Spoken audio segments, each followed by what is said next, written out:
April 10th, 2020.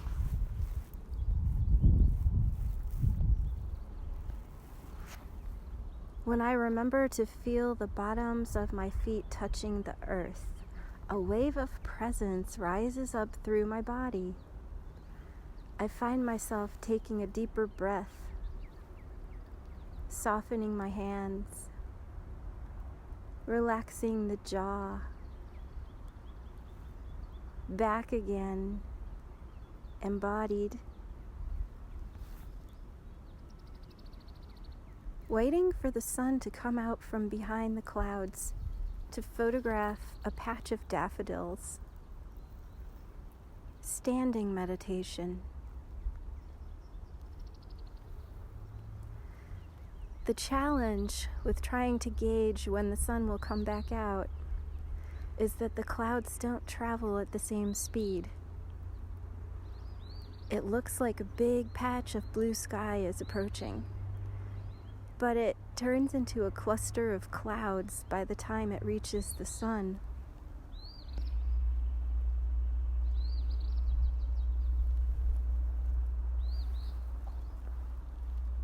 How long to wait? That's always the question. When do you just move on to something else? The next thing that calls you. That's where intuition comes in. But while waiting, you can cultivate patience and presence. Then it's never a waste of time. Observe clouds. Bathe in sound.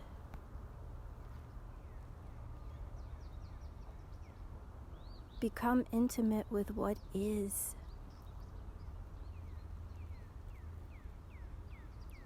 I can't control the clouds and when the sun comes back out, but I can make my time waiting count. Get prepared for when the sun does come out.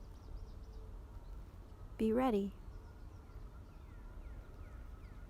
Decide when it's time to move on and put my attention elsewhere. That's what I have control of.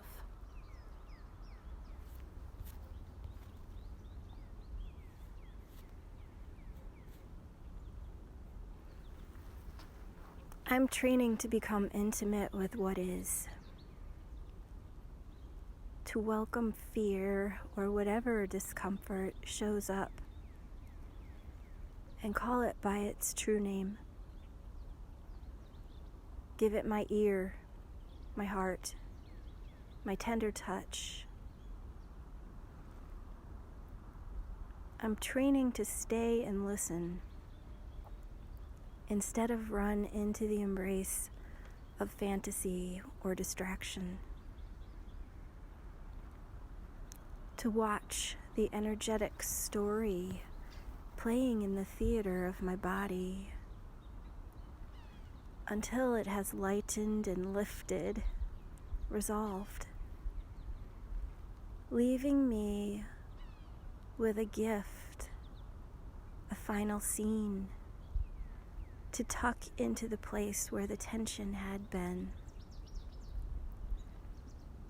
This time, the image of ocean waves washing over my heart, cleansing it like a stone I picked up on the beach, and immerse in the waves to clear off the sand until it's clean and smooth and glistening.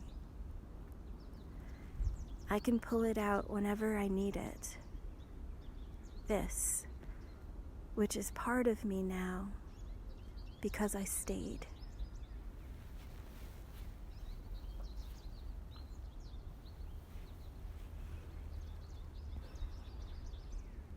My love is greater than my fear.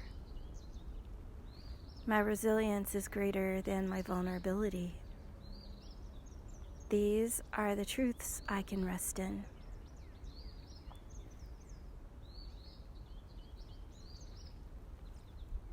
I'm learning to be intimate with fear,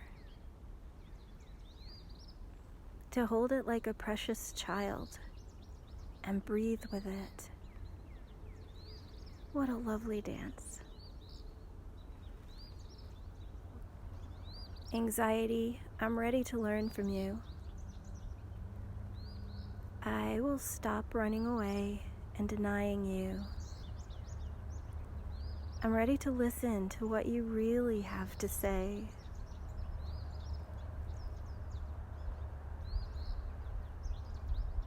Shame and grief belong too. I can hold them with tenderness and compassion.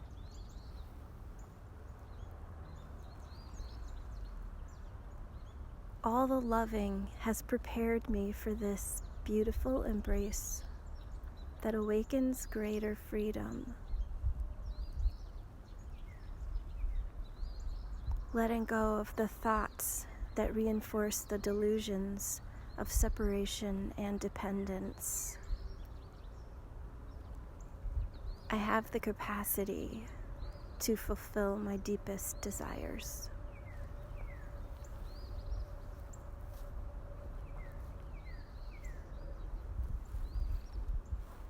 What do I reach out to at this time? To resource love, my future self, departed loved ones, nature sounds.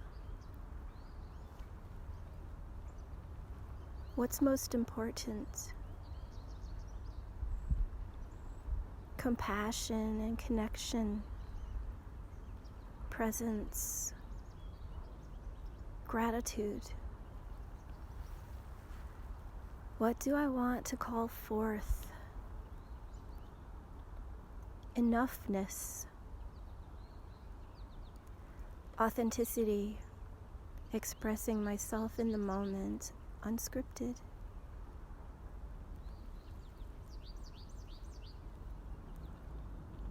This is the time I've been practicing for and preparing for all my life.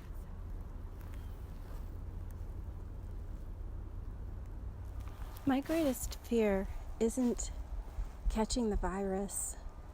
It's not spending this time wisely. This time of freedom from the regular routines of commuting and running errands.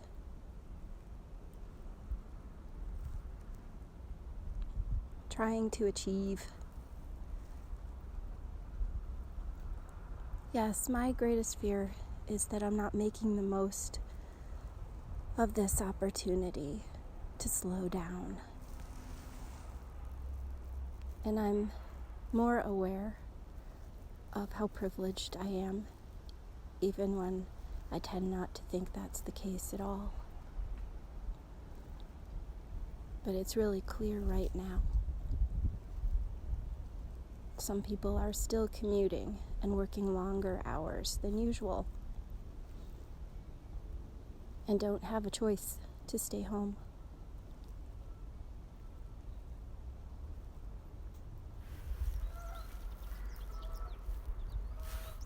And when I think I'm not doing enough,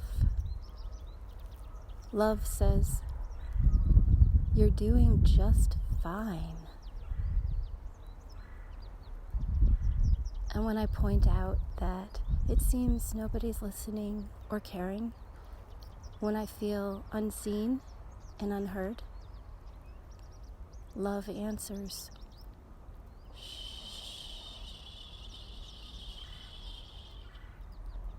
"That does not matter. Just keep shining."